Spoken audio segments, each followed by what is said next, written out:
শ্বশুরবাড়ি একটা মেয়ের জীবনের নতুন অধ্যায়।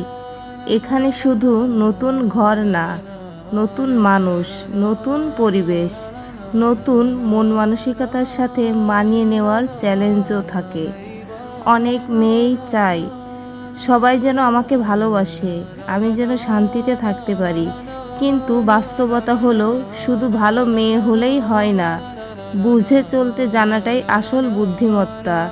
আজ আমি তোমাকে এমন কিছু রিয়েল লাইফ টিপস দেব, যেগুলো মেনে চললে তুমি শুধু টিকে থাকবে না, বরং সবার হৃদয়ে জায়গা করে নেবে।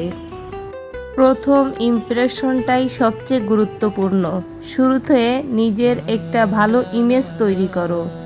সবাইকে সম্মান দিয়ে কথা বলো, হাসি মুখে থাকো। মানুষ প্রথম যে ধারণা পায় সেটাই অনেক দিন থাকে। শাশুড়িকে প্রতিপক্ষ না, নিজের মানুষ ভাবো। অনেক মেয়েই শাশুড়িকে শত্রু ভাবে, এটাই সবচেয়ে বড় ভুল। মনে রাখো, তিনি তোমার স্বামীর মা। তার জায়গাটা বুঝতে পারলেই অর্ধেক সমস্যা শেষ। সব কথা মুখের উপর বলতেই হবে, এটা ভুল ধারণা। সব সত্যি কথা বলা ভালো, কিন্তু কখন, কোথায়, কিভাবে বলছো, এটাই আসল। চুপ থাকাও অনেক সময় জ্ঞানীর কাজ। স্বামীর সাথে সম্পর্কটা শক্ত রাখো।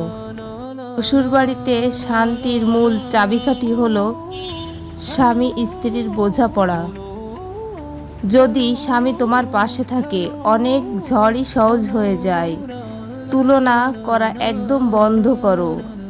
আমার বাবার বাড়িতে এটা এমন ছিল, ওদের বাড়িতে এটা ভালো, এই ধরনের কথা কখনো বলো না। এতে মানুষ কষ্ট পায়। ছোট ছোট কাজ দিয়ে মন জয় করো। এক কাপ চা করে দাও, খোঁজ নেওয়া, অসুস্থ হলে পাশে থাকা, এই ছোট্ট জিনিসগুলোই বড় ভালোবাসা তৈরি করে। বেশি প্রত্যাশা কমাও। সবাই আমাকে বুঝবে, সবাই আমাকে ভালোবাসবে, এমন আশা করলে কষ্ট পাবে। তুমি ভালো থাকো, ভালো করো, বাকিটা আসবে। ঝগড়া হলে সঙ্গে সঙ্গে রিয়াক্ট করো না।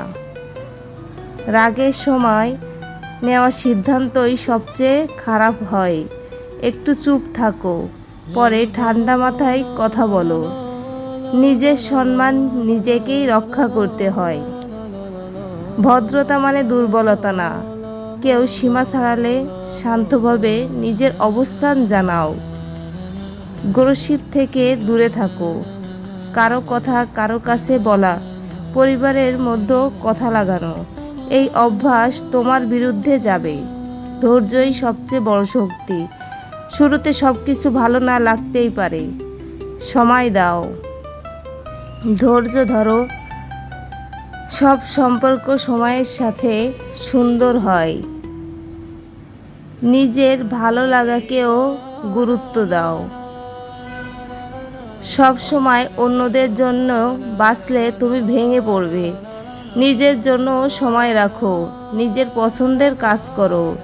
সম্মান দিলে সম্মান পাওয়া যায়। তুমি যেভাবে কথা বলবে, মানুষও সেভাবে তোমার সাথে কথা বলবে। সব কিছু পারফেক্ট করতে যেও না, ভুল হবেই। শিখতে শিখতেই এগোতে হয়। নিজেকে নিয়ে বেশি চাপ নিও না। দোয়া ও ভালো নিয়ত রাখা। আল্লাহর উপর ভরসা রাখো, ভালো নিয়ত রাখো। মন পরিষ্কার থাকলে জীবনও সহজ হয়ে যায়।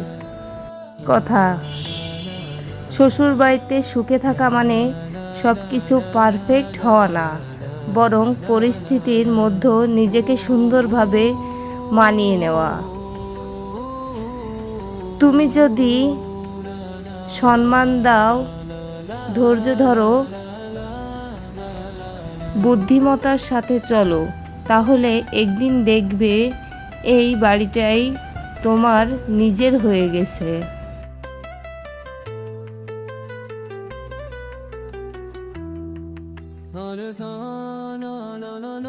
ভিডিওটি ভালো লাগলে লাইক, কমেন্ট করে চ্যানেলটি সাবস্ক্রাইব করুন। আল্লাহ হাফেজ।